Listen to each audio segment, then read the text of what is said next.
So official. We do that now. Okay.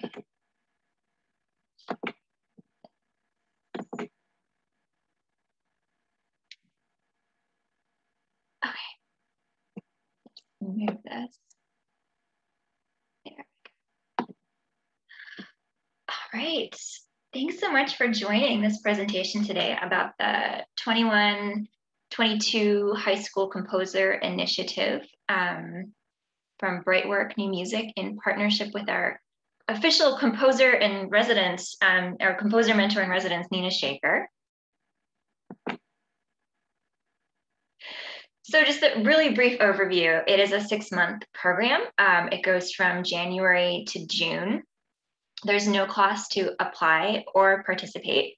I think that our program is unique amongst programs for young composers because we have a combination of one-on-one lessons. You'll actually get one-on-one lessons with Nina as part of the program, but we also offer opportunities for students to learn together in peer groups. So we and hope to do this in a hybrid model this year, hope to have some in-person events in addition to the lessons with Nina, which will all be remote, or mostly will be remote because she's on the East Coast at Princeton.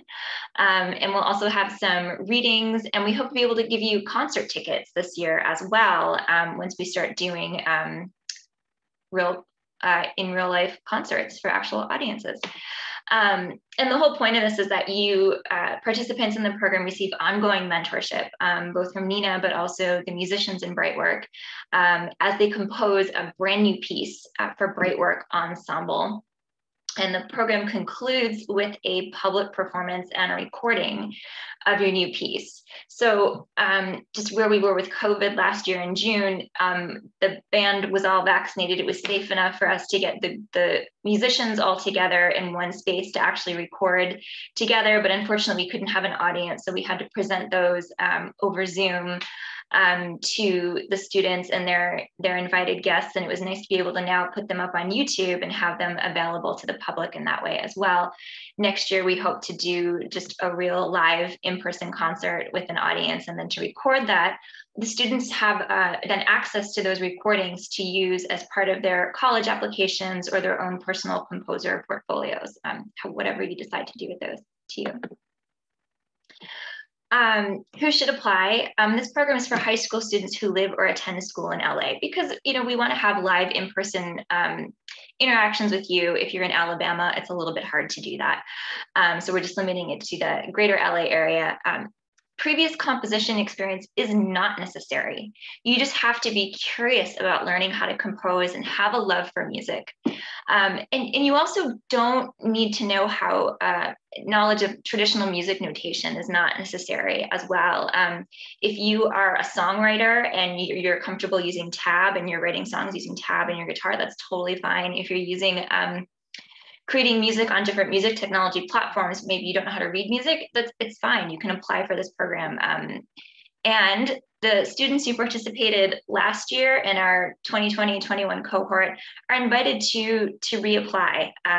We heard you loud and clear in those post-program surveys that you really missed getting a chance to meet everybody. So we want to have a do-over with you. We're so grateful that you were willing to try something new.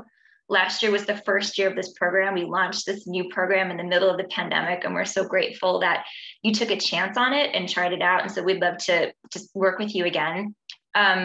Students from last year's cohort don't need to submit work samples unless there's something that you just made that you're really excited about, just because we just saw what you could do in that video we all watched together on YouTube. But we would like you to just fill out the application again because your goals and what you'd like out of the program may have changed since last year. We have an online application that's free. We're just collecting your contact information, your parents' contact information. There's a few short essay questions, and this year we're giving applicants the option to choose between writing those, like typing those answers, doing it in a written form, or doing it via a verbal response. So recording yourself, making a video or an audio, because we know that some students love to express themselves in writing and other students feel more comfortable just expressing themselves using words and speaking. So that's fine. And we ask that you submit 1 to 3 work samples, and there's a way to just put the links in the application. Just make sure that your sharing settings are on, however you share those. And the applications are open now, and they're open until November 1st. So you have some time to get those in. Our faculty, this is how we looked last year. We were all in our little boxes on Zoom. And so we have the fabulous musicians of Brightwork, and also our composer mentor in residence, Nina Shaker. Nina, would you like to say something about yourself, introduce yourself? Am I putting you on the spot if I asked you to do that? Sure, with my very dramatic headshot. I'm just so honored to be part of this program. I think, it's pretty rare to find composition programs pre-college. I honestly didn't participate in any when I was growing up, and I would have loved to participate in this program if I had the chance. But I think also what's even more rare is the fact that this is open to students of all kinds of backgrounds and all experience levels. So I was just so proud of our students last year. As Sarah mentioned, they stuck with us through a really hard pandemic. And I know everybody was tired of Zoom, and I know everybody was already really stressed out, and there was just so much going on in the world. So the fact that all of you stuck through this and wrote these amazing pieces. I mean, Daniel's piece is so beautiful. Like I was just so proud of all of you. And also to everybody in Brightwork for really crafting this amazing program. I'm just really excited that I've been telling all of my faculty friends, all of my peers also, like that, I think having a program that is free, that is both an application and to participate, but also the fact that we had students like Josiah, who submitted this amazing work using Ableton, which is a music software program, that and combining that with Sebastian's piece, who used like a poem and a graphic score and annotated section. We had all different kinds of artists represented in this program, and for some students this was their first time composing, and they did such an amazing job. So I think what as Sarah was mentioning, this program, what makes it special is that students can really learn from each other, from different kinds of experiences that they've had. So we really feel inspired by students who are coming from really different backgrounds. And for me also, it was just such a wonderful opportunity to get to know all of you. So I hope that those of you who would like to apply again do, and that anybody new who wants to apply, I think this is an amazing program, and I couldn't be more proud to be part of it. Thanks, Nina. Aaron or Brian, would you like to say anything just about Brightwork Ensemble in general, or just like your experience doing this program last year as faculty? Go ahead, Brian. I always talk too much. You can take this one. Sure. Yeah, I mean, as a member of the ensemble and somebody who plays a lot of music just in general, and also as a teacher, it's really exciting to meet new students who are in this age group. And as Nina said, especially the really wide breadth of experiences that these students who come to this program are coming with. And it's, again, yeah, really rare that you could apply to a program like this and not know how to notate music, or you're coming from an electronic music background.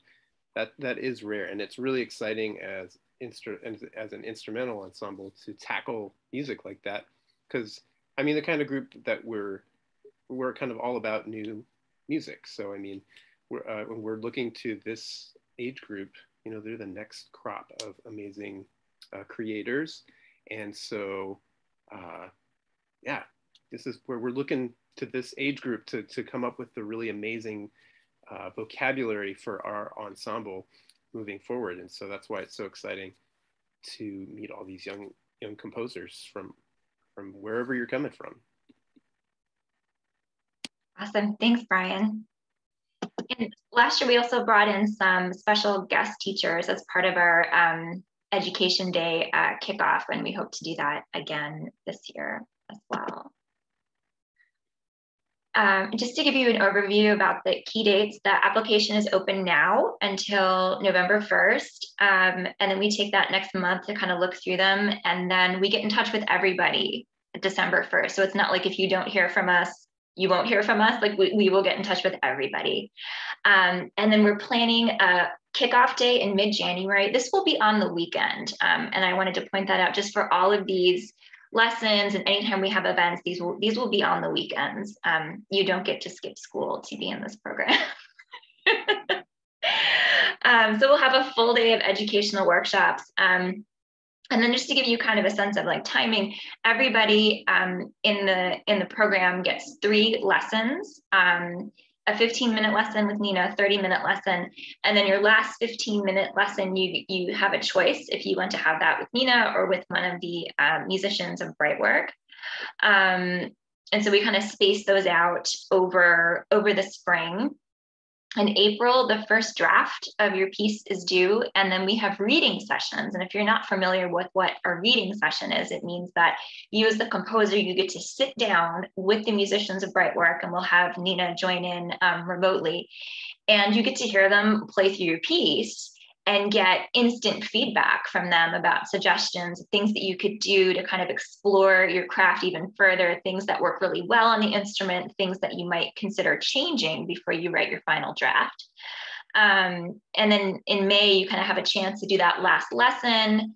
June 1st, the final scores are due because we need to look through them and figure out rehearsal needs and instrument needs and all of that stuff. And then mid-June, we will have a live in-person performance and then record that. And you all get to have a copy of that recording at the end. And before we do questions, I'll stop sharing my screen. And then Daniel Young, it would be great if you could talk a little bit about your experience, maybe about why you felt this was important, why other students should apply to be a part of it. Oh yeah, so yeah, it was like, I remember when I joined, it was like, I was kind of like unsure about what it was going to be like, but it was really, really worth it. It was such an amazing experience, like being able to like work with like professional musicians one-on-one and like really refine like your music and the music that you made. And then also it was just really cool to like we had these workshops at the beginning where they like showed us different ways of composing, like graphic scores and like electronic music, and that was really informative. Like just from those first workshops, I learned a lot about like making music.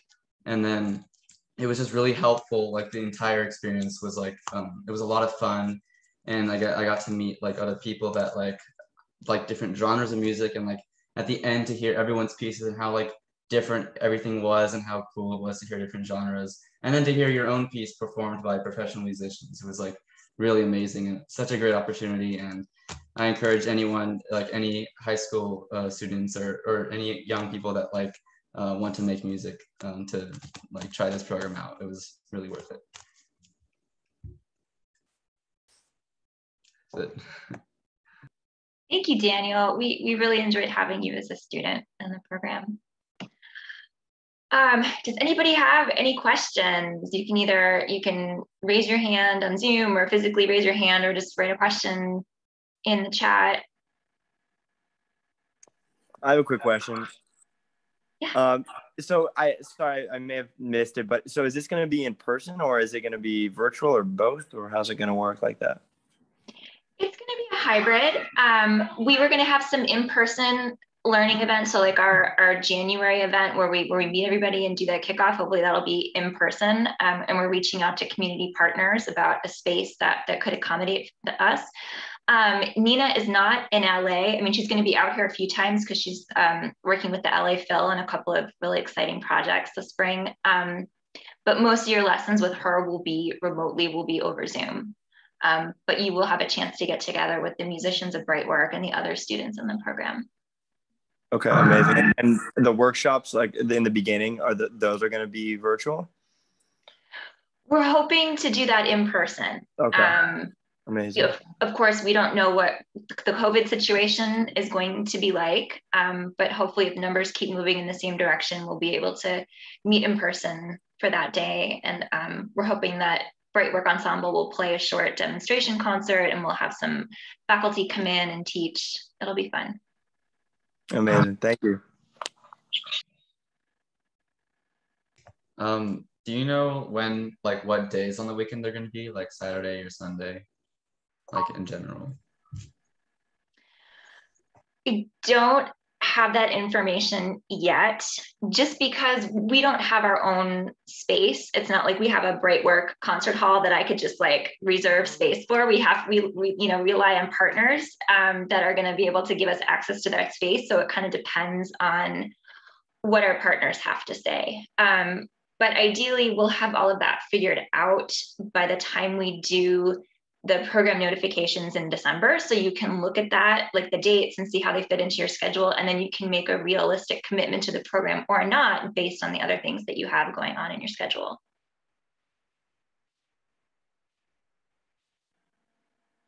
Any other questions? I have one more question. Yeah. Do you know where this recording will be, like this video? Oh yeah, it's on it's going to be on the Bright Work YouTube page. Okay. Yeah, the same link, it stays the same. So it's just there forever now. Forever.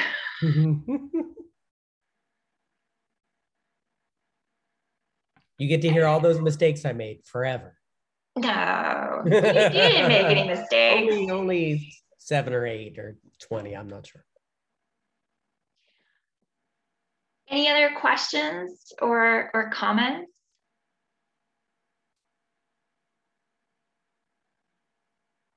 Okay, all right, everybody. Well, thank you so much for your time. Thanks for being there for the YouTube premiere. Thanks for being here. It's nice to see your faces, and hopefully we will be in touch with you soon. Looking forward to seeing your applications.